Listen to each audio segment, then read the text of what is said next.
첫째는 웃음은 약속이라는 것입니다. 하나님은 웃음을 약속하셨습니다. 오늘 본문 1절에 보게 되면 말씀하신 대로가 2번 나옵니다. 여호와께서 말씀하신 대로 사라를 돌보셨고 여호와께서 말씀하신 대로 사라에게 행하셨으므로 그랬습니다.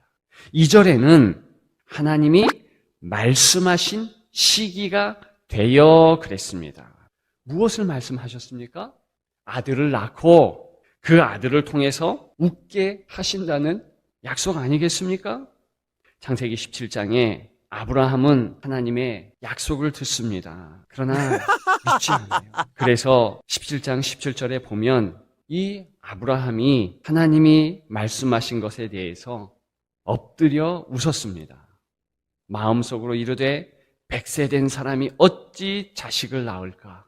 내 부인 사라는 90세니 어찌 출산할까?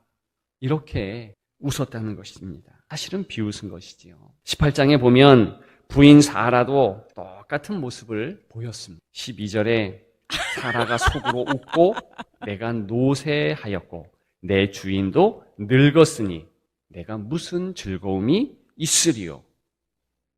비웃었다는 거예요.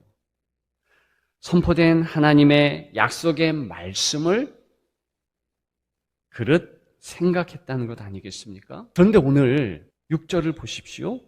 하나님이 웃게 하셨다 그랬습니다. 아들을 낳았다는 것입니다. 하나님이 그렇게 하셨다는 거죠. 우리가 웃으면서 기뻐하는 것, 주님이 원하시는 것이고 주님이 이미 약속하신 것이요. 우리가 향유해야 될 내용인 줄 믿습니다. 기뻐하시며 감사하며 감격하는 우리가 되기를 주님의 이름으로 축복합니다. 여러분, 2번째, 웃음은 성숙이라는 것입니다. 웃음을 통해서 우리의 성숙의 단계를 알 수 있다는 거예요. 아브라함과 아내 사라 처음에 하나님 약속의 말씀에 대해서 비웃었습니다. 그런데 오늘 본문에 보니 그 비웃음이 어떤 과정을 통해서 참된 웃음으로 변화되었다는 것입니다. 그 과정은 성숙의 과정이지요. 마지막 3번째, 웃음은 선택이라는 거예요. 웃음은 선택의 문제라는 것입니다. 11절에 보게 되면 아브라함이 크게 근심하는 장면이 나오고 있습니다.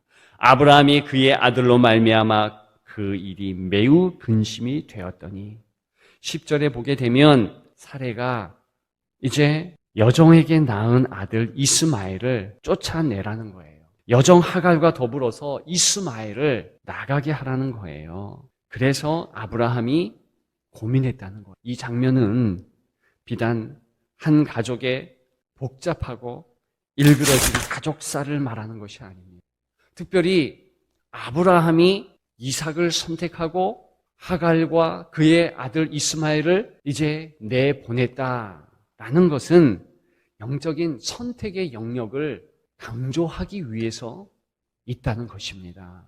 우리가 기억해야 될 것은 계속되는 웃음, 계속되는 하나님의 여유, 하나님의 생명과 평안을 위해서는 영적인 일을 선택해야 한다는 것입니다. 여러분, 웃음을 선택하십시오. 항상 웃으십시오. 쉬지 말고 웃으십시오. 범사에 웃으십시오. 어려울수록 더 웃으십시오. 그것이 믿음입니다. 그것이 승리의 비결입니다.